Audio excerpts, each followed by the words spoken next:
Varones.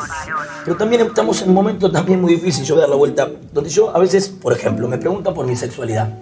Es muy difícil ser heterosexual hoy. Masculinidades. También es muy difícil. El machismo a veces no siempre beneficia al hombre. Incomodidad. Si lo de Artes hubiera sido al revés, pregunto. Si Juan decía, Calu Rivero me miró mal, Calu Rivero me provocó y me besó de más. Nos cagamos de risa, decimos Juan de Artes. Privilegios. ¿Cuál es el lugar que les corresponde? 3, 2, 1, 0. Quiero una mujer bien bonita, callada, que no me diga nada. Que cuando me vaya en la noche y vuelva en la mañana no diga nada. Como decíamos, bueno, pensamos los silencios y las complicidades en relación a las violencias hacia otras identidades.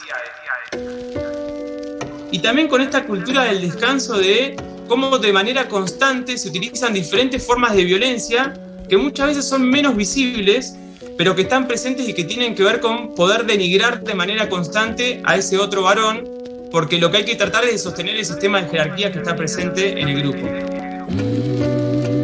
Vos decime que querés consumir, que yo te consigo todo, merca, paso, lo que quieran, para ti. No va a chupar, no.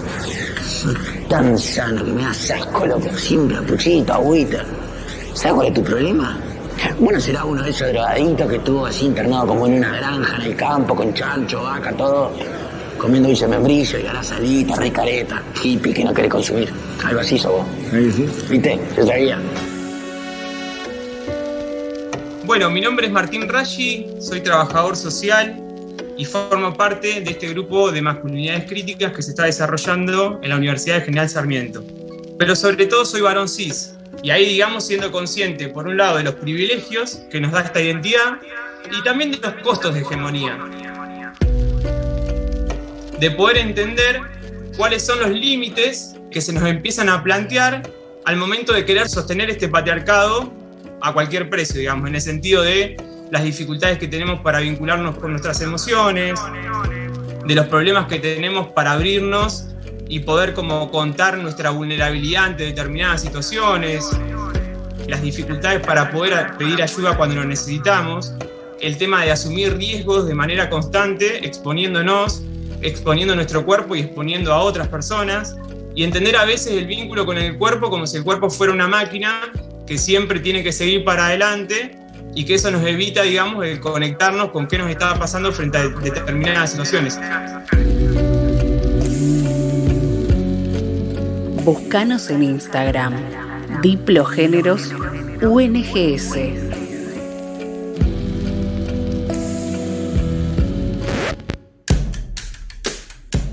Podemos pensar, digamos, en lo que sucede en el bar. Y déjame, que después viene el grupo de las feas que dice que no hay que decir, ¿cómo es? Las que inventaron que no hay que decir. Las que no hay que decir, piropos, que son todas feas. Las que no quieren que digan piropos. No, hay lindas que no les gusta que los piropos tampoco. No, son las feas. Sí. Es para emparejar para abajo. En la canchita de fútbol, en la esquina, como espacios estratégicos que están presentes en el cotidiano, y ese cotidiano como un lugar de construcción de sentidos y también de construcción de prácticas, donde justamente hay que revalidar de manera constante esta masculinidad hegemónica y donde lo que hay que intentar, digamos, es tratar de, por un lado, construirse en oposición a todo lo que sea femenino y a las identidades disidentes, y por otro lado, también establecer ciertas jerarquías al interior de los grupos de varones, porque es una forma, digamos, que en la masculinidad hegemónica constituye la forma en la que uno se vincula con el otro, de ver al otro como un adversario de manera constante.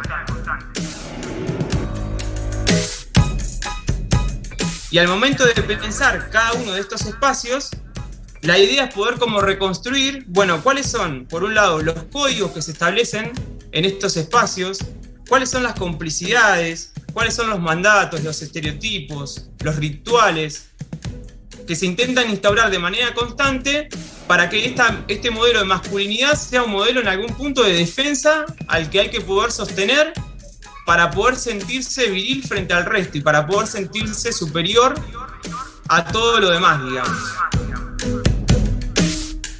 Pero también poder pensar en estas relaciones entre varones, cuáles son, como decía anteriormente, cuáles son las jerarquías que se establecen ¿Qué pasa con esta cultura del aguante cuando la violencia en realidad se construye como una forma legítima de vincularse con un otro para poder justamente dominarlo?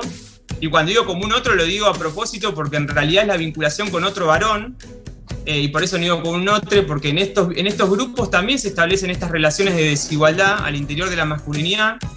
¿Qué pasa con el cuerpo? ¿Qué tipo de vínculo se establece con el cuerpo? Como decíamos hace un ratito, si es el vínculo con el cuerpo como una máquina o en realidad como una parte más fundamental, digamos, de mi vida, con la que me tengo que poder hacer cargo de las cosas que me vayan pasando y de los emergentes que vaya como sintiendo, de esas emociones que me van apareciendo y con las que muchas veces no nos queremos amigar, digamos. Principalmente la angustia, la tristeza, digamos, emociones donde nos empiezan a acercar a un lado de mayor fragilidad. Ahí enseguida intentamos como separarnos de eso y aparece la violencia como la forma de poder como rápidamente dar una respuesta en vez de analizar la profundidad de lo que nos puede haber pasado con esa situación. ¿Y cómo pensás que él te tiene que retribuir lo que hiciste por él? No sé, siendo como corto, como más cariñoso. Pero no lo digo en sentido trolo, no es que me haya vuelto puto. Pasa que si vos te vienen a pegar y yo no hago nada, me quedo parado, no digo ninguno, entonces no te estoy mostrando mi cariño. Teniendo en claro, y esto me parece que es fundamental, que uno, desde el momento en que asume que está atravesado por este modelo de masculinidad, tiene que tener las alarmas prendidas de manera constante. Es decir, no es algo que está dado de una vez y para siempre, y cuando uno dice, bueno, pude desarmar tal cosa, entonces ya está. No, digamos. La forma, me parece, de poder problematizar este modelo hegemónico de masculinidad es problematizando de manera constante las prácticas que vamos teniendo, no solamente con nuestros propios amigos y con la gente conocida, sino también en los vínculos más íntimos e interpersonales, digamos, porque acá aparecen también para poder problematizar todas las cuestiones de nuestra participación en el cuidado, en las tareas domésticas. Entonces quiero decir, implica una observación constante sobre nuestro accionar, pero me parece que en algún punto para poder generar procesos de ruptura hay que generar una coherencia entre lo que hacemos en nuestros vínculos más personales y las actividades que hacemos en el ámbito más público, por decirlo de alguna manera, o de mayor exposición pública. Búscanos en Instagram, Diplogéneros UNGS, o escribinos a diplogénero@campus.ungs.edu.ar.